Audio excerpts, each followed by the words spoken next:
បន្តទៅនេះគឺថា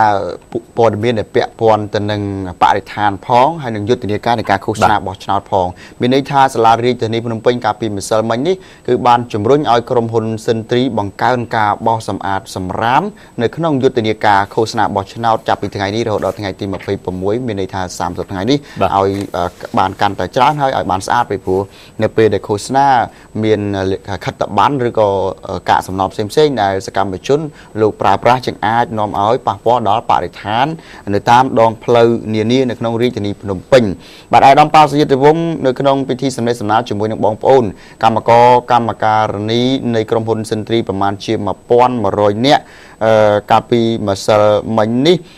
ក៏ហៅថានៅក្នុងបរិវេណសាលារាជធានីភ្នំពេញអាយដាមបានបញ្ជាក់ថានៅក្នុងយុទ្ធនាការឃោសនាបោះឆ្នោតម្ដងគណៈបកនយោបាយទាំងអស់តែងតែចេញឃោសនាហើយជាក្បួនប្រជុំនិងការចែកខិត្តប័ណ្ណផ្សព្វផ្សាយពីគោលនយោបាយរបស់ពួកគេអាយដាមអះអាងថាសកម្មភាពនេះនឹងបង្កើនសម្រាមជាច្រើននៅតាមដងផ្លូវនិងតំបន់សាធារណៈផ្សេងទៀតដែល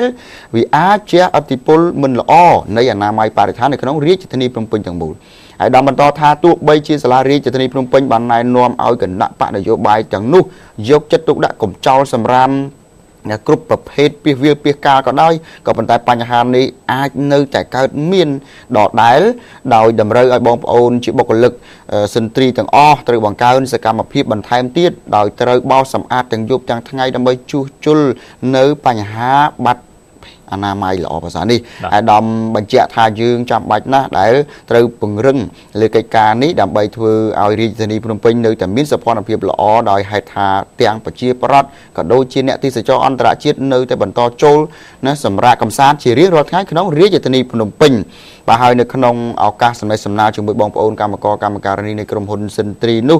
លោកអុកញ៉ាសេងសាវីដែលជាអគ្គនាយកក្រុមហ៊ុនសិនទ្រីបានមានប្រសាសន៍ថាកម្មករនយោជិតរបស់ក្រុមហ៊ុនសិនទ្រីទាំងអស់បានត្រៀមខ្លួនរួចជាស្រេចហើយក្នុងការអនុវត្តភារកិច្ចនេះដើម្បីធានាឲ្យសោភ័ណភាពនិងអនាម័យនៅក្នុងទីក្រុងកាន់តែស្រស់ស្អាតគ្មានសម្រាមនៅទីសាធារណៈបាទគឺជាការហៅថាក្រៅរំលឹកបន្ថែមការពង្រឹងបន្ថែមរបស់សាលារាជធានីភ្នំពេញចំពោះបងប្អូនកម្មករនយោជិតរបស់ក្រុមហ៊ុនសិនទ្រីហើយខាងក្រុមហ៊ុនក៏បានត្រៀមខ្លួនរួចជាស្រេចហើយដើម្បីណាបោសសម្អាតប្រមូលសម្រាមក្នុងយុទ្ធនាការឃោសនាបោះឆ្នោតនេះបាទឥឡូវយើងងាកទៅខាងព្រំដែនឯនោះវិញគឺកាលពីម្សិលមិញនៅថ្ងៃទី26ឯកឧត្តមសេនីយ៍ឯកសិសុជាតិដែលជានាយរងសេនាធិការចម្រុះនិងជានាយកទីចាត់ការងារព្រំដែនអគ្គបញ្ជាការគឺបានជួបជាមួយនឹងឧត្តមសេនីយ៍ឯកវរវិទ្យដារងជូដែលជានា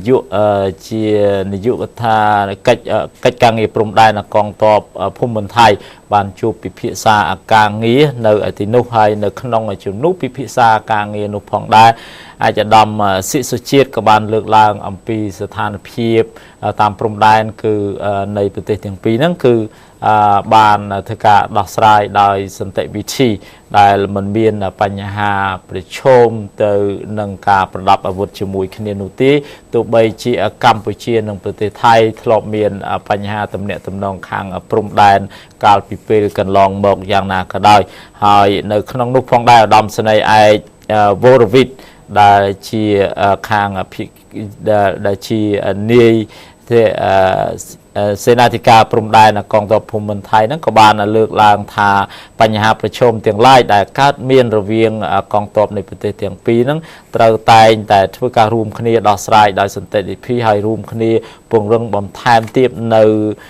សម្ព័ន្ធភាពមេត្រីភាពនិងកិច្ចសហប្រតិបត្តិការដែលមានស្រាប់រវាងរដ្ឋាភិបាលនៃប្រទេសទាំងពីរនៅក្នុងជំនួបពិភាក្សានោះផងដែរ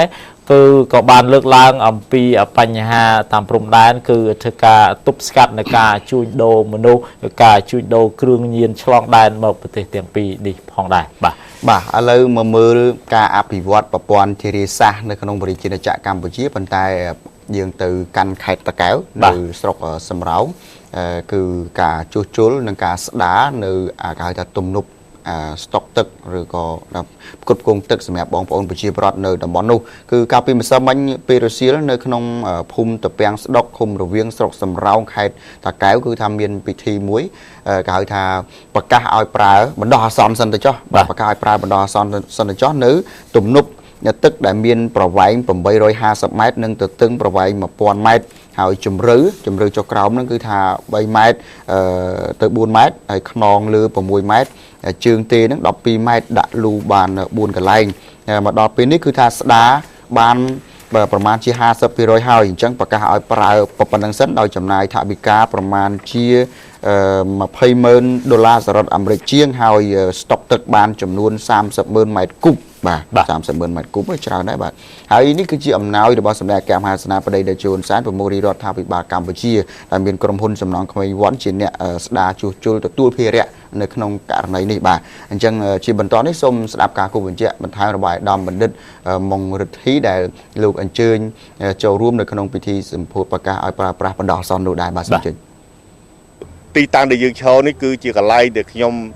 ចូលរួមចំណែករែកទំនប់នេះហៅថាពីដើមមកគឺទំនប់ភ្នំជីសូរហើយខ្មែរក្រហមបានយកកម្លាំងពលកម្មរូបខ្ញុំផងរួមទាំងប្រជាជនជាច្រើននៅក្នុងឃុំរវៀងឲ្យមករែកធ្វើទំនប់នេះកាលពីឆ្នាំ1976ហើយវា36ឆ្នាំកន្លងផុតទៅ37ឆ្នាំកន្លងផុតទៅយើងមិនដែលបានជួសជុលទេកាលពីឆ្នាំ96ខ្ញុំមកជួសជុលបន្តិចតួចគ្រាន់តែដាក់លូបង្ហូរចេញពីទំនប់តែប៉ុណ្ណោះទេហើយក្រោយពីទទួលបានអនុសាសន៍ដល់ខ្ពង់ពោះរបស់សម្ដេចតេជោរួចមកខ្ញុំនិងក្រុមការងារក៏បានមកសិក្សាហើយជីកទំនប់នេះយើងអាចស្តុកទឹកបានប្រហែលចន្លោះពី23,000ម៉ែត្រគីបទៅ30,000ម៉ែត្រគីបខ្ញុំគ្រាន់តែសូមផ្ដាំផ្ញើប្រជាជនទាំងអស់មេត្តាកុំបំផ្លាញត្រីដែលនៅក្នុងនេះព្រោះខ្ញុំមានផែនការយកពូជត្រីជាច្រើនយកមកលែងក្នុងទំនប់នេះហើយរឿងរឿងជាត់កុំបំផ្លាញនិយាយរឿងកុំបំផ្លាញរឿងមិនជាត់មកមិនខាត់ទេហើយគេមានគណៈកម្មការហើយហៅថាការពារទំនប់នេះហើយខ្ញុំនឹងយកដើមឈើល្អៗមកដាំជុំវិញហើយនឹងមានផែនការលែងត្រីបាទនេះគឺជាការគូបញ្ជាក់របស់អាដាមបណ្ឌិតមុងរិទ្ធីបាទហើយបងប្អូនប្រជាពលរដ្ឋដែលនៅតំបន់នោះគឺថាសាទរចំពោះការជួសជុលនិងការស្ដារឡើងវិញហើយការប្រកាសឲ្យប្រើប្រាស់ទំនប់ទឹកនេះបាទសូមស្ដាប់ការលើកឡើងរបស់បងប្អូនប្រជាពលរដ្ឋមួយរូបនៅក្នុងចំណោមបងប្អូនប្រជាពលរដ្ឋរាប់ពាន់នាក់បាទស្រះនេះកាលណាដែលឯកឧត្តមបណ្ឌិតលោកកសាងរួចបានប្រគល់ទុកដាក់ឲ្យទៅលើដៃប្រជាពលរដ្ឋដើម្បីឲ្យទៅជាវិរិយចរិយាសាស្ត្រមួយដើម្បីបង្កើតផលនៅខាងក្រោមទំនប់នេះតកើតរហូតទទួលគ្នានឹងមាត់អូទៀតណានឹងបានទទួលផលដោយសារអំណាចទឹកនេះដើម្បីស្រោចស្រពក្នុងពេលដាំដុះឬក៏ស្ទូងដកក្នុងរដូវវស្សាដែលមានការខ្វះខាតដោយការរាំងស្ងួតទៀតបាទនៅក្នុងពិធីប្រកាសឲ្យប្រើពាក់កណ្ដាលផ្លូវការនេះអាយដាមបណ្ឌិតមុកម៉ារ៉េតដែលជារដ្ឋមន្ត្រីក្រសួងបរិស្ថានបានជំរុញលើកទឹកចិត្តឲ្យបងប្អូនប្រជាពលរដ្ឋចូលរួមបន្តទៀតជាមួយរាជរដ្ឋាភិបាលកម្ពុជានៅក្នុងការថែរក្សានៅអ្វីដែលជាសមិទ្ធផលរបស់រាជរដ្ឋាភិបាលកកើតឡើងហើយនេះគឺជាការហៅថាធ្វើឲ្យសេវារដ្ឋបាលរបស់មូលដ្ឋានដើរទៅយ៉ាងល្អប្រសើរដែលជាការផ្គត់ផ្គង់របស់រាជរដ្ឋាភិបាលកម្ពុជាបាទឥឡូវយើងងាកទៅខេត្តពោធិ៍សាត់គឺអគារមួយខ្នងដែលមានចំនួន6បន្ទប់បានធ្វើការសម្ពោធដាក់ឲ្យប្រើប្រាស់ជាផ្លូវការហើយដែលមានការចូលរួមកសាងពីអាយដាមសែមសវណ្ណីទីប្រឹក្សាសម្ដេចអគ្គមហាសេនាបតីតេជោហ៊ុនសែននិងជាអគ្គនាយកមជ្ឈមណ្ឌលជាតិគ្រប់គ្រងកងកម្លាំងរក្សាសន្តិភាពបុស្សមមាននិងកាកសំណល់សង្គ្រាមក្នុងនោះគឺមានការចូលរួមពីអាយដាមស៊ុយសែមរដ្ឋមន្ត្រីក្រសួងឧស្សាហកម្មរ៉ែនិងធម្មពលផងដែរនៅក្នុងពិធីសម្ពោធដាក់ឲ្យប្រើប្រាស់នៅអគារសិក្សាមួយខ្នងដែលមាន6បន្ទប់នេះគឺនៅក្នុងនោះផងដែរអាយដាមស៊ុយសែមរដ្ឋមន្ត្រីក្រសួងឧស្សាហកម្មរុក្ខាប្រមាញ់និងនេសាទធ្វើការសម្ដែងសម្ដារជាមួយនឹងប្រជាពលរដ្ឋដែលបានមកចូលរួមប្រមាណ2,600 នាក់ក្នុងនោះគឺធ្វើការផ្ដាំផ្ញើទៅដល់ប្រជាពលរដ្ឋក៏ដូចជាសិស្សានុសិស្សឲ្យចូលរួមមកថែរក្សានៅសាលារៀននេះដែលជាថ្នាលសម្រាប់បណ្ដុះ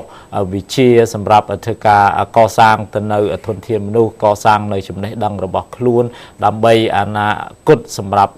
ខ្លួនឯងក៏ដូចជាប្រទេសជាតិនៅពេលខាងមុខទៀតនោះផងដែរនៅក្នុងនោះផងដែរអាដាមសែនសវណ្ណីដែល បានធ្វើការកសាងសាលានេះក៏ធ្វើការផ្ដាំផ្ញើទៅប្រជាពលរដ្ឋឲ្យចូលរួមទាំងអស់គ្នាក្នុងការកសាងហើយជាពិសេសហ្នឹងគឺចូលរួមទៅបោះឆ្នោតឲ្យគ្រប់គ្នាផងដែរបាទ បាទទូរទស្សនិកជនជាទីមេត្រីពេលនេះយើងខ្ញុំសូមអនុញ្ញាតសម្រាប់បន្តិចសិនបន្តិចទៀតយើងខ្ញុំភ្ជាប់ទំនាក់ទំនងទៅកាន់ភ្នាក់ងាររាយការណ៍ព័ត៌មានពីតាមបណ្ដាខេត្តវិញម្ដងថាតើមានអ្វីខ្លះកើតឡើងនៅទីនោះបាទ